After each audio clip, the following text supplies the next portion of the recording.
তুমি তো সব পারো। নাও।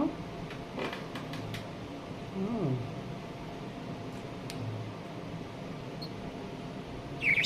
হুম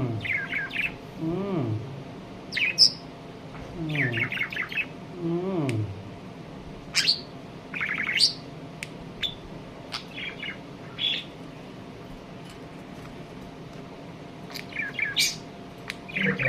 সব প্রশ্ন না। যে প্রশ্নের মধ্যে তিনটা তুমি তো নেগেটিভ খুব অথবা মায়া তিনটা লাগাইছো পজিটিভ না? একটা নেগেটিভ এরকম সিকোয়েন্স থাকে।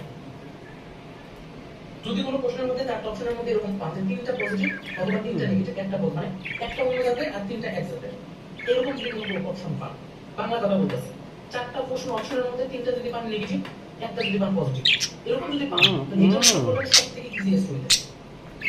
কারণ কি এই সময় দেখা যাবে কি প্যাসেজে গিয়ে দেখবেন যে হচ্ছে যদি প্যাসেজটা নেগেটিভ মানে ধরেন পজিটিভ বলছে, তাহলে হচ্ছে এই তিনটা থেকে একটা হবে না, এটা আপনার অল্প সময়ের মধ্যে ডিসিশন নিতে হবে।